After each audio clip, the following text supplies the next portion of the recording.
মই বিকে চন্দনাছ কিচেনলৈ আপোনালোকক আদৰণি জনাইছোঁ। আজি মৰিচা ঠাৰিৰ এটা ৰেচিপি দেখুৱাম। প্ৰথমতে মৰিচাখিনি ধুই হেৰি কৰি ল'ব লাগিব, তাৰপিছতে ৰঙালাও এফাল ল'ব লাগিব, বেঙেনা এটা ল'ব লাগিব, জিৰা গুড়ি, গৰম মছলা গুড়ি, ধনিয়া গুড়ি,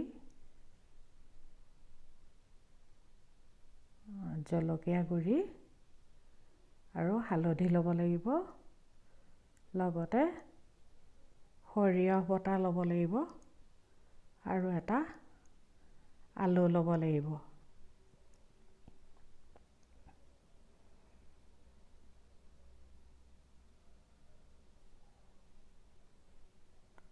বেঙেনা কাটি ল'ব লাগিব, ৰঙালাও, তাৰপিছতে আলু আৰু মৰিচাৰ ঠাৰিখিনি আমি ধুনীয়াকৈ বাছি ল'ব লাগিব।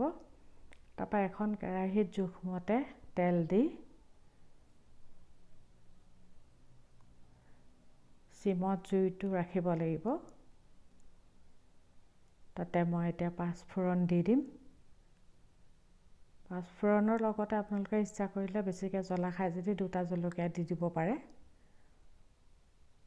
তাতে মৰিচাৰ ঠাৰিখিনি আঁহ গুচাই ল'ব লাগিব দেই।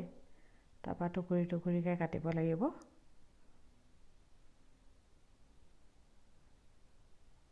তাতে এতিয়া বেঙেনা, ৰঙালাও আৰু আলুখিনি তাতে দি দিব লাগিব।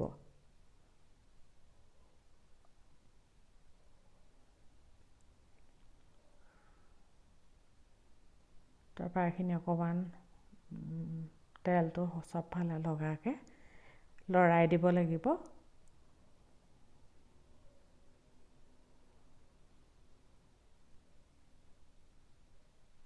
ইয়াতে এতিয়া মছলাখিনি দি গৈছোঁ, জিৰা গুড়ি,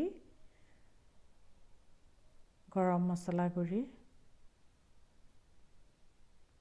ধনিয়া গুড়ি, হালধি গুড়ি আৰু জলকীয়া গুড়ি। এইখিনি বস্তু দি লৈ আমি ভাল ধৰণে এইখিনি চবফালে মছলাখিনি লাগি যোৱাকৈ লৰাব লাগিব। তাতে অলপ জোখমতে নিমখ দি দিব, কোনে কিমান জোখত নিমখ খায়। তাৰপিছত এইখিনি মছলাখিনি চবফালে লগাকৈ ধুনীয়াকৈ লৰাই দিব লাগিব।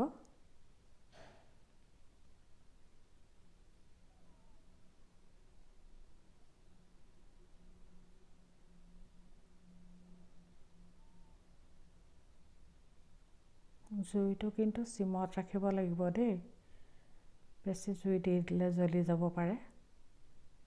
এয়া মই ঢাকোনখন লগাই দিছোঁ। ঢাকোনখন লগাই পেলাই আধা সিজা হোৱালৈকে এইখিনি ৰাখিব লাগিব। তাৰপিছতে যিখিনি সৰিয়হ বাতি থৈছিলোঁ, এই সৰিয়হখিনি ইয়াত ডাঙৰ চামুচেৰে 1 চামুচ দি দিব লাগিব।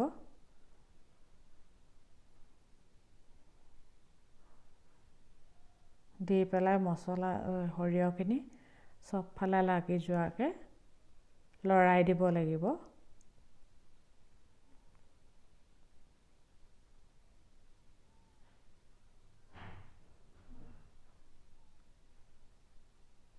ইয়াতে এতিয়া আমি আধা কাপ পানী দি দিছোঁ।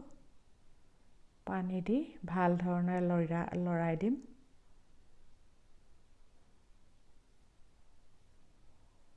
এয়া সুন্দৰভাৱে উতলি আহিলে তাৰপিছতে মই ঢাকোনখন মাৰি দিছোঁ। ঢাকোনখন মাৰি গেছটো চিম কৰি দিছোঁ।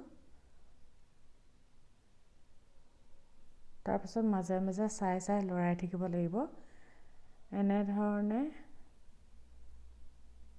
আধা ঘণ্টা 45 মিনিটৰ ভিতৰত এইখিনি মানে সম্পূৰ্ণ হৈ যায়।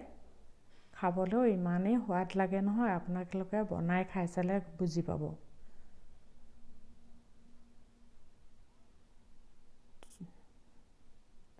এই আমাৰ ছজিনা ঠাৰিৰ চৰচৰি হৈ গ'ল। যদি আপোনালোকৰ ভিডিঅ'টো ভাল লাগিলে লাইক, শ্বেয়াৰ আৰু ছাবস্ক্ৰাইব কৰি দিব। আজিলৈ আহিছোঁ। পুনৰ এটা নতুন ভিডিঅ' লৈ আপোনালোকৰ আগত উপস্থিত হ'ম। নমস্কাৰ।